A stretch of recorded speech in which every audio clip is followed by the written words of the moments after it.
Hello and welcome back. Thanks for staying with us. You're watching WION World is One. This is World DNA with me, Jyotsna Kumar. Let's begin with the headlines.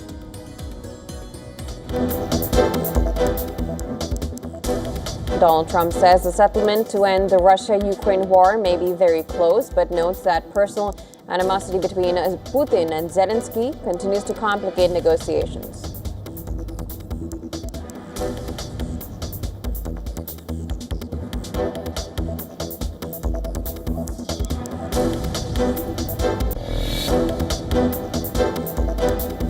U.S. President says he believes Iran wants to make a deal to avoid military action, adding that he has set Iran an undisclosed deadline to respond as U.S. ships steam towards the region.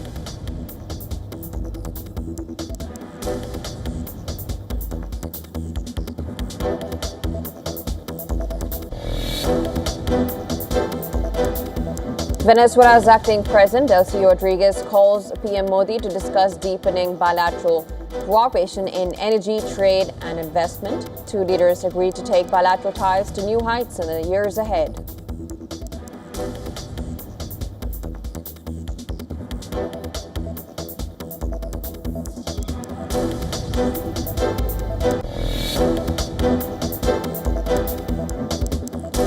UK's Chief of General Staff meets Pakistan's top military commander Asim Munir in Islamabad to discuss deepening defense cooperation.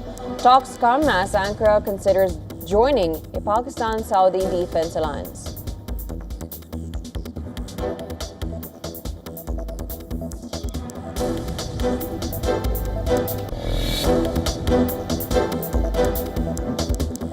U.S. Justice Department releases a new cache of millions of documents related to late convicted sex offender Jeffrey Epstein. More than 2,000 videos and 180,000 images published under a law passed in November.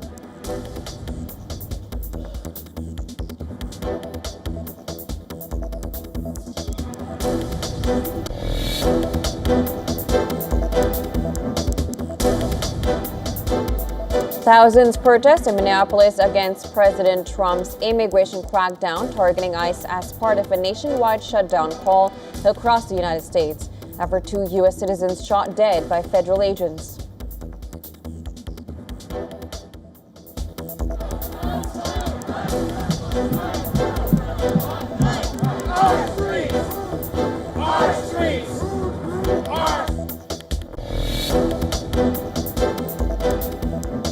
UK Prime Minister Keir Starmer says Britain has a huge amount to offer China during his visit to Beijing.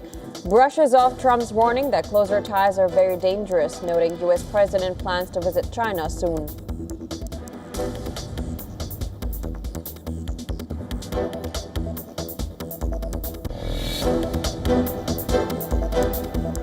US approves $3.8 billion sale to Israel of 30 Apache attack helicopters and related equipment. $1.8 billion sale of joint light tactical vehicles also approved.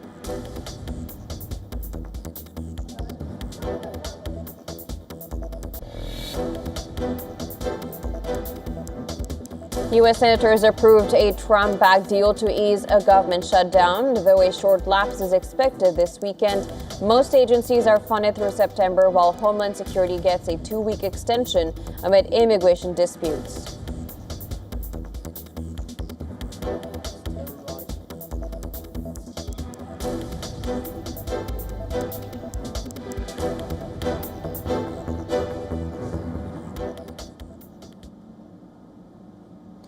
Now, as the military buildup continues near Iran, U.S. President Donald Trump has indicated that Iran would seek to negotiate a deal rather than face American military action.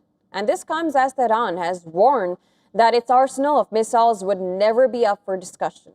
Speaking to reporters at the Oval Office, Trump said that Iran's decision to halt the executions of protesters was an evidence that the country was willing to negotiate. Trump was referring to the brutal crackdown of Iranian protests, which the rights group said to have killed more than 6,000 people. 837 people, and I told them, if you do it, you're going to pay a price like nobody's ever paid before. They pulled back. I appreciated that. But a lot of people are being killed, so we'll see what happens. I can say this, they do want to make a deal. Trump also accepted that he had given Iran a deadline to talk about its nuclear and missile programs, but refused to say what it was. He also referred to the U.S. naval carrier group in waters off Iran. Are you giving Iran any kind of deadline to make a deal before potentially taking Only military they action? know for sure. Have you communicated that to them Yeah, directly? I have. The U.S. president also touted the U.S. military action in Venezuela and warned of same reciprocity from the U.S. Armada floating nearby Iran. He added that a larger number of ships were headed towards Iran. We have a large armada, flotilla, you can call it whatever you want, heading toward Iran right now, even larger than what we had in Venezuela. It's still in front of, we're now sending actually a larger number of ships to Iran. And hopefully we'll make a deal. If we do make a deal, that's good. If we don't make a deal, we'll see what happens. Meanwhile, UK Prime Minister Keir Starmer has signaled that he would support Trump for using military action to deal with Iran. Starmer said that the repression of protesters in Iran was grotesque and that he would support the goal of UK's allies and the actions needed to achieve them. On the other hand, Iran has increased the activity at two of its nuclear sites, which were bombed in a joint operation by Israel and the U.S. last year. And according to the Associated Press, the latest satellite images obtained by Planet Labs showed damaged buildings at Isfahan and Natanz nuclear facilities covered in newly constructed roofs. Now, these coverings are meant to obscure the satellites from observing what's happening on the ground. And this is significant as Iran is no longer allowing the access of these sites to the International Atomic Energy Agency. Now, parallel to this, Russian President Vladimir Putin met with Secretary of Supreme National Security Council of Iran, Ali Larijani, on Friday. The announcement was made by Kremlin that stated that Larijani was on an unannounced visit to Moscow amid tensions with the United States.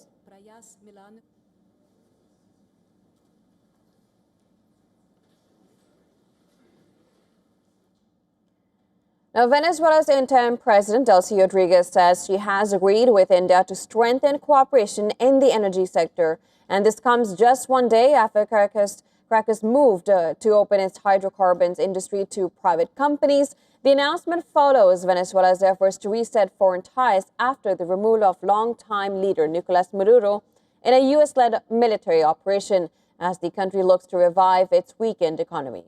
Rodriguez said the agreement was discussed during a telephone conversation with Indian Prime Minister Narendra Modi, adding that both the sides also explored partnerships in agriculture, science and technology, mining, tourism, pharmaceutical and automotive industries. Prime Minister Modi later said the two leaders agreed to deepen and expand bilateral relations across all sectors with a shared goal of taking India-Venezuela ties to new levels in the coming years. Venezuela had been one of India's major crude oil suppliers until U.S. sanctions were expanded in 2025 under President Donald Trump. Since Maduro's removal, Washington has pushed Venezuela to open its oil fields to American investors. President Trump has said the United States is now overseeing Venezuela's oil output, with Rodriguez agreeing to allow large volumes of crude to be sold at market prices. Rodriguez has already directed $300 million from initial U.S. oil sales toward stabilizing Venezuela's struggling currency, the bolivar. She has also held talks with leaders from Spain, Brazil, and Colombia as part of a broader effort to strengthen diplomatic and economic relations. Venezuela is estimated to hold roughly 1/5 of the world's total oil reserves.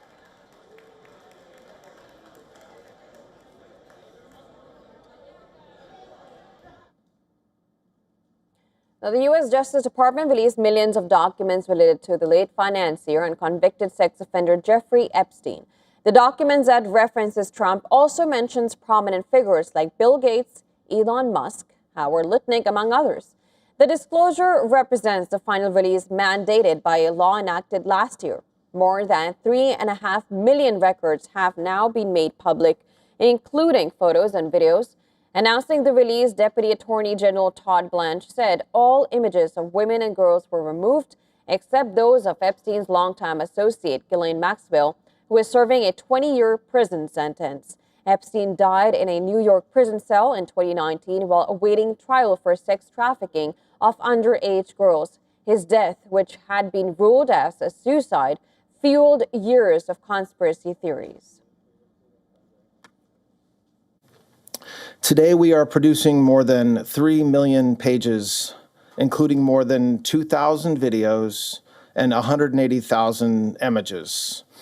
In total, that means that the department produced approximately 3.5 million pages in compliance with the Act. They include large quantities of commercial pornography and images that were seized from Epstein's devices, but which he did not take or that someone around him did not take.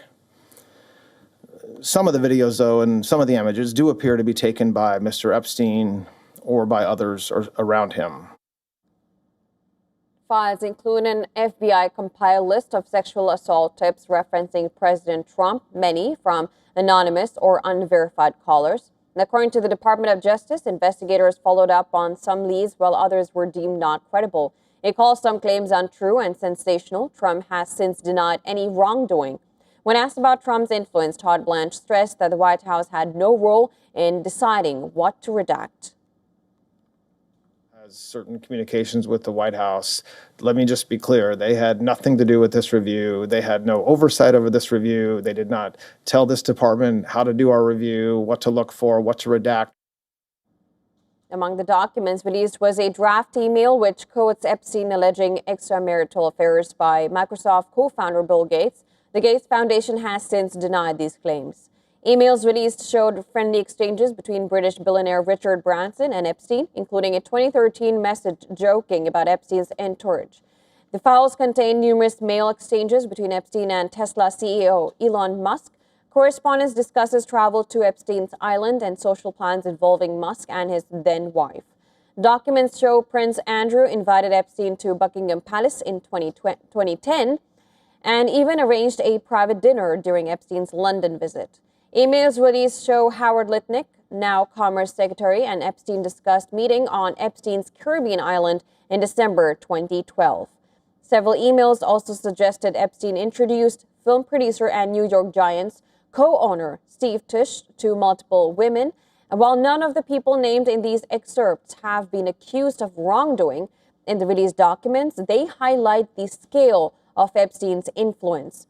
Senate Minority Leader Chuck Schumer, a Democrat from New York, raised questions about the release of the final cache of files in the Epstein case. Third, the DOJ numbers keep changing. They say they collected 6 million pages, but they're only releasing 3. What happened to the other 3 million? What's in them? And finally, has every document that mentions the word Trump been released? Yes or no? We need answers. It's now 42 days and counting that the administration has violated the law by failing to release all the files. Now, Poland has just signed a deal for what it calls Europe's most modern anti-drone system. The deal is part of Poland's defensive overhaul to strengthen NATO's eastern flank, and the move is to fortify Poland's borders with Russia and Belarus. The anti-drone system is called the Sun. It comprises of 700 vehicles, 52 firing platoons, 18 command platoons, and at the core of the Sun are 18 counter-unmanned aerial systems from the Norwegian defense company Kongsberg. The entire deal is worth more than $4 billion, and it will take about 2 years to become fully operational. Today, we are creating the most modern, unprecedented system. There is currently no other example in Europe comparable to what this integrated intelligent defense system will be.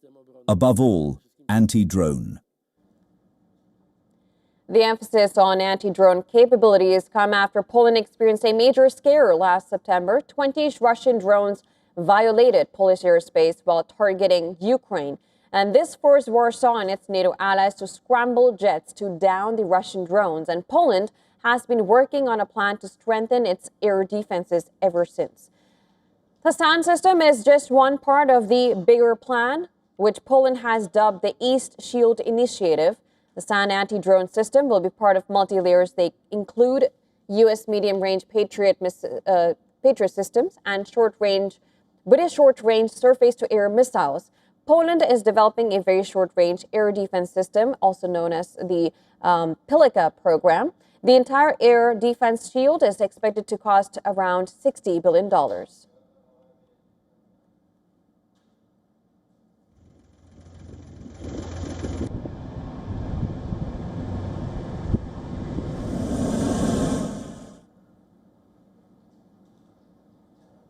Now, from back-to-back drills to its export-driven economy goals, Taiwan is sending its own message to China. Taiwan's Navy conducted an anti-landing operation drill at its Zhuoying base, simulating a hostile amphibious invasion as part of a heightened combat readiness exercises ahead of the Lunar New Year holiday. The drills featured the use of drones, shore-based weapons, and anti-ship missiles to neutralize an invading force approaching from the sea. The entire drone reconnaissance process includes an attack chain, which we call F2T2EA. So, from target reconnaissance, lock-on and tracking to combat identification, the drone guides missiles to carry out precision attacks. The drill began with mobile naval radar detecting enemy vessels assembling in Taiwan's territorial waters. Uncrewed aerial vehicles were then deployed to identify the track the targets, providing real-time intelligence for strike units. This was a part of Taiwan's third consecutive day combat readiness exercises by Army, Navy, and the Air Force across central and southern regions of the island. Earlier this week, the military showed how its U.S.-made HIMARS, High Mobility Artillery Rocket System, would be used to hit the Penghu Islands in the Taiwan Strait if the Chinese forces seize them first and use them as a base to launch strikes on Taiwan proper. Amid heightened pressure from China along its waters, Taiwanese president wrote in his letter to Pope Leo that force or coercion cannot bring peace to the region. On its part, China maintains that Taiwan is a part of its land and will eventually unify with it. Chinese Navy also informed that its third aircraft carrier, the Fujian, is making smooth progress in its maritime life force training, and this after the Taiwan said that the vessel had sailed northward through the Taiwan Strait for the first time since its commissioning.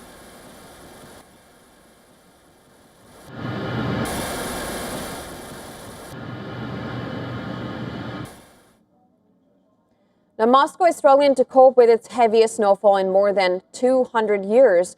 The Russian capital, home to nearly 13 million people, has seen residents wading through deep snow in central districts.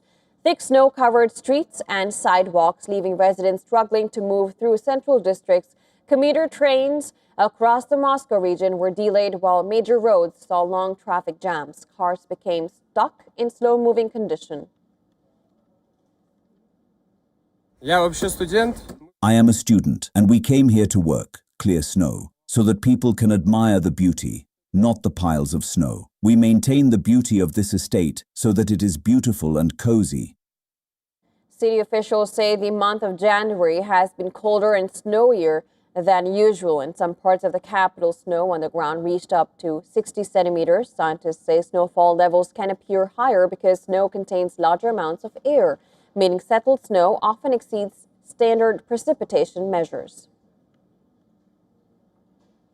To go anywhere, you first have to dig the car out from outside, then try to start it.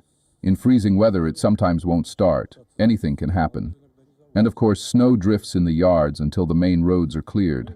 No one clears the yards. The city's observatory reports that the record snowfall was caused by powerful cyclones and sharp atmospheric fronts passing over Moscow. Emergency services have been placed on high alert and crews working around the clock to clear roads and public spaces across the city. The extreme weather is not limited to Moscow. Earlier this month, Russia's far eastern Kamchatka region declared a state of emergency, and this last major snowstorm left parts of the region paralyzed.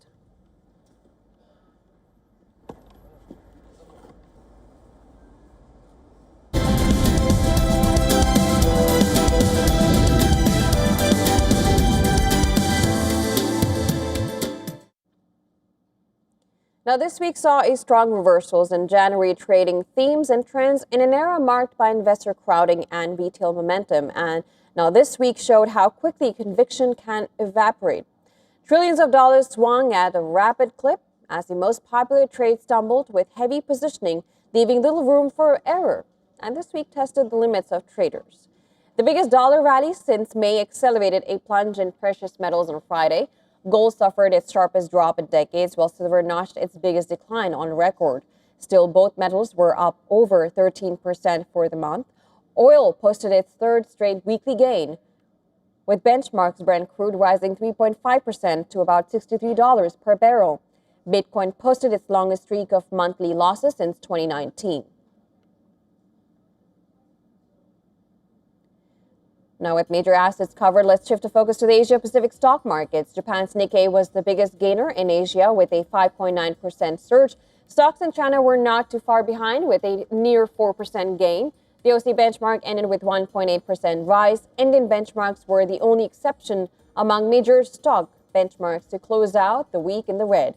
Renewed tariff worries, valuation concerns, and deep foreign outflows hit Indian stocks. In the Americas, Wall Street's risk on fever showed no signs of abating in the new year. In the first month of 2026, a synchronized cross-asset rally pushed U.S. stocks, U.S. stocks to multiple all-time highs. On Friday, a drop in commodity and tech shares dragged down the S&P 500, which still notched its best month since October. While no single event triggered those moves, Canadian stocks extended gains after setting records in jaw-dropping year. The Canadian benchmark gained 0.7% after marking its best year since the 31% rebound in 2009 from the financial crisis. Brazil's Bovespa surged 12.6% to extend a stellar performance in 2025. Now, looking across the Atlantic on the hopes of a rebound in German industries, the German DAX showed minor gains, while European stocks extended their gains after closing 2025 near all-time highs, capping their strongest annual performance since 2021. They reflected political and economic turmoil across the region. The French CAC edged 0.3% lower due to a budget crisis. However, the UK's FTSE rose nearly 3%.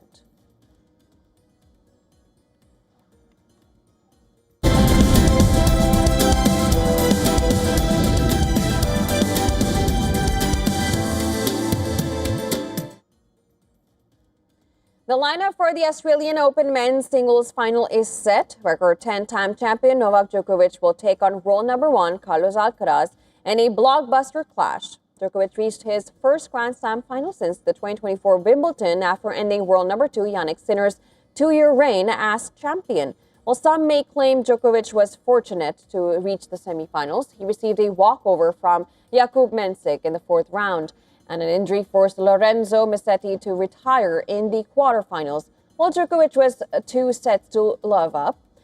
But his win over Sinner in the semifinal was built on sheer hard work and mental toughness. Sinner had won their previous 5 encounters, and the way the first set unfolded, it looked like that streak would continue. The world number two, chasing a three-peat in Melbourne, took the opening set 6-3 in 38 minutes. Djokovic responded with urgency at the start of the second set. A crucial break in the fourth game put him in command. And riding that momentum, the 38-year-old leveled the match. The next 2 sets were split between the pair, taking the contest into a deciding fifth. It was Sinner who blinked first as Djokovic broke in the 7th game to move 4-3 ahead. An 11th Melbourne final was within reach when Djokovic held serve for 5-3. Sinner saved 2 match points at 4-5 down, but Djokovic got the job done, third time lucky. The 3-6, 6-3, 4-6, 6-4, 6-4 win in just over 4 hours propelled him into a 39th Grand Slam final, making him the oldest man in the Open era to reach the title match in Melbourne. Well, he will be hoping to deny Alcaraz and lift the elusive 25th Grand Slam title.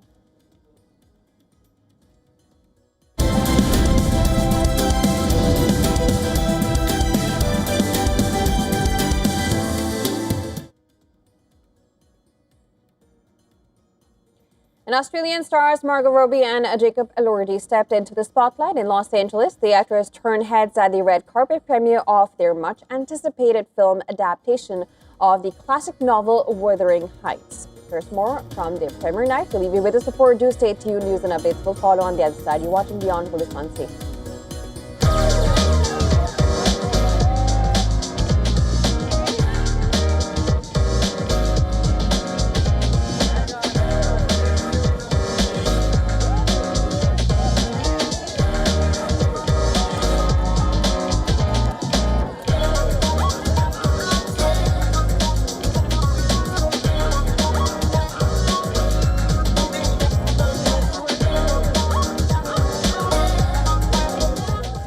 I think we both love movies from the same place, and that's it. You know, that's an unspoken language.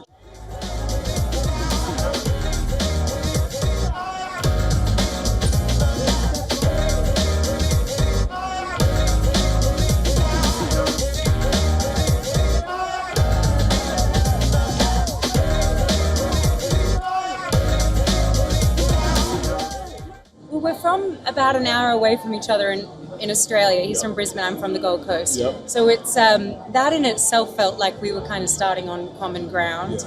And then beyond that, I think we have a very similar work ethic, and we love movies, and we love making movies. I think we approach things in a very similar way.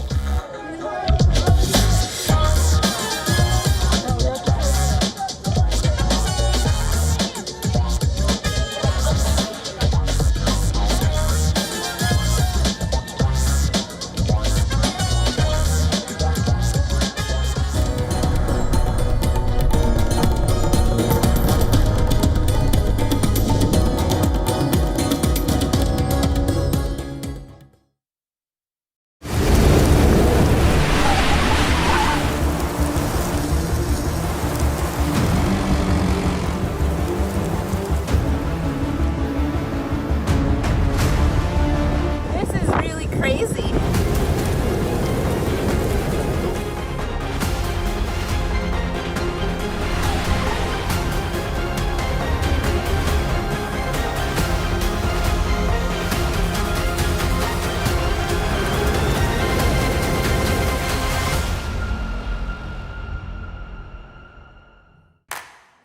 A race car to make your heart skip a beat.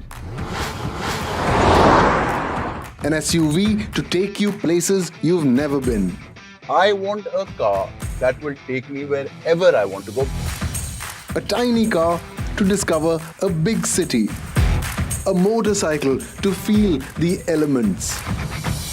WION Drive is hitting its stride, taking you for a spin on the latest cars and motorbikes. Stories of people and places about why you drive, what it brings into your life. Come hitch a ride at this intersection of motoring and culture. Only on WION Drive. At these times.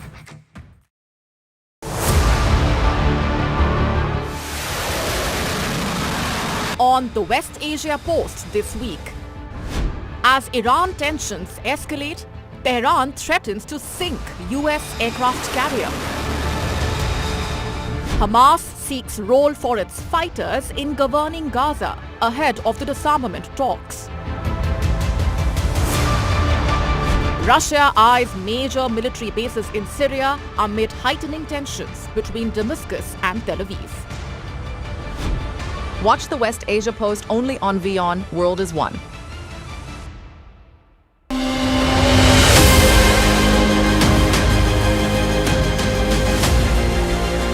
And welcome to a brand new edition of South India, a daily dynamic show that will capture the pulse of southern states. By blending the special stories, the breaking alerts, and the culture developments as well. From the 7 days.